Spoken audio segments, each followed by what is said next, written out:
Outside the window, the snow fell slowly and thickly, icing the borders of Manhattan like a vintage Christmas card. I watched the city fade into a gentle white dream while leaning one palm against the cool glass. My name is Miles Harrington. If you had questioned me that morning, I would have assured you that my life was exactly what I'd always desired. A lovely place apart from the commotion, a family that brought life to the walls, and a holiday get-together just hours away that promised warmth, laughter, and the kinds of memories you carefully erase to maintain your composure during the long, gloomy months of the new year. I felt a constriction in my chest even as I stood there, drinking everything in. Claudia's voice rose in a melodic buzz behind me, piercing and urgent like a warning I couldn't quite hear. She lingered over the decorations, her stocking feet making gentle shuffling noises on the hardwood floors. Our son, Noah, just 8, years old, brimming with the thrill of Christmas Eve, scurried between the living room and kitchen.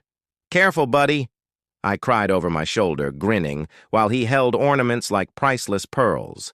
His dark hair stood up at strange angles, and after smuggling cookies while he believed no one was watching, he had chocolate smudged across one cheek. Claudia chuckled as she saw him use a tissue to wipe his face before giving him another ornament, her eyes moving with that recognizable blend of frustration and laughter that made me love her all over again.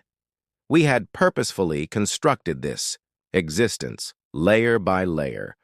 We were resolved to create something different from the chilly, broken families we had grown up in, memory by memory. We held Christmas in high regard, not because it was religious or customary, but because it was a celebration of our blessings, something we had chosen to make.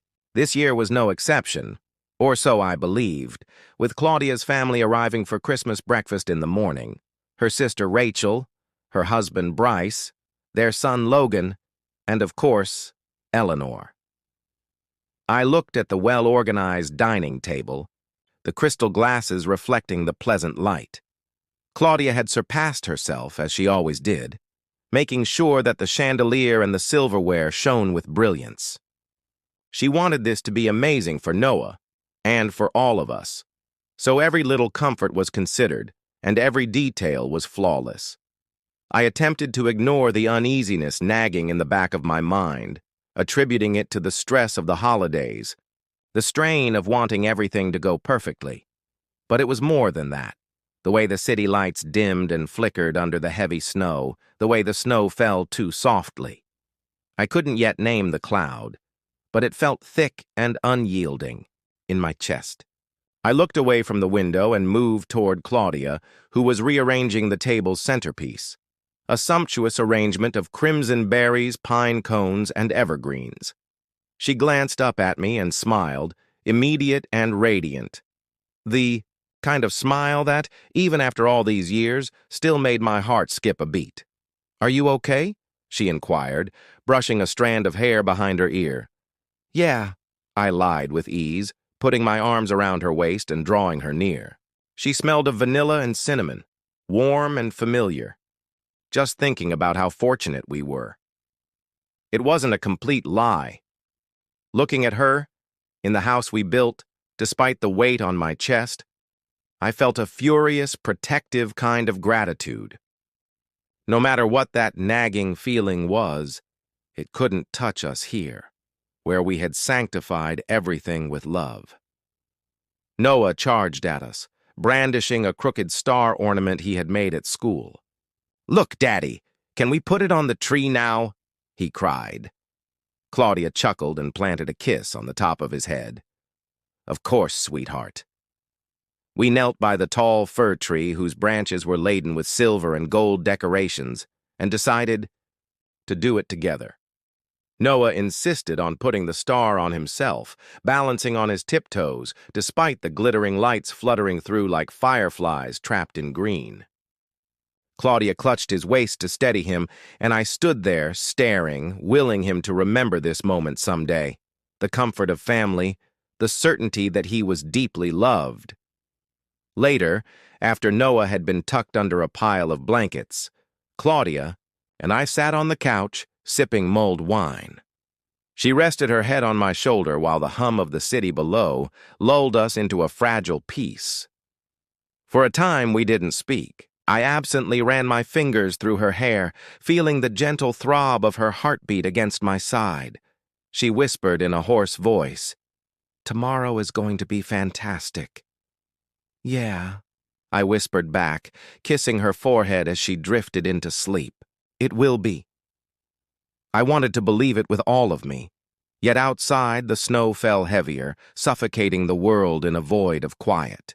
And something shifted inside me. Something brittle and invisible. Broke. Although I was unaware of it at the time, our perfect world had already started to crack, like the first tiny fissure in a piece of glass. By the time the sun rose, over Manhattan the next morning, Christmas morning would never be the same. I turned around and stared at the windshield, in a state of pure, unadulterated anguish. As we stumbled toward the hospital, I hardly noticed the hazy cityscape. Behind my eyelids, the pictures played repeatedly. Rachel grinned, Eleanor laughed, and Noah's little body jerked wildly against the ground. And above all of that, an increasing amount of unquestionable conviction blossomed within me like a poison flower. This was an attack, not a coincidence, and it originated from the people we had welcomed into our house, trusted, and loved. My jaw clenched so tightly as we raced toward the unknown, and I silently vowed that no matter how severe this betrayal was, or how many falsehoods had to be exposed, I would not stop until I discovered exactly what they had done and held them accountable. The ambulance lights revealed the truth. As we raced through the half-awakened streets of Manhattan, I sat, painting the snow in frenetic bursts of red and blue. Every muscle in the front seat was so rigidly clenched that it was painful to breathe. My fingers balled into fists against my thighs. I didn't even notice my nails digging into my skin through the material of my pants. All I could think of was Noah.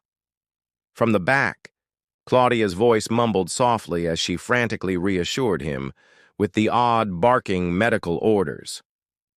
I glanced over my shoulder whenever I could to get information from the paramedics, but Noah's tiny chest was motionless.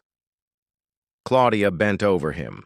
As he rose and fell behind the oxygen mask, his face pallid against the rumpled bedding of the stretcher, muttering his name, repeatedly combing his hair back, as if it were a spell that could bind him to life. The city hurried by in a flurry of slush and cold gray. I needed to believe it would work. People wearing coats stumbled along sidewalks, storefronts flashing traffic signals, all sliding past without meaning. Time itself seemed odd in that rushing ambulance, as if we were stuck in a pocket outside. Reality. The young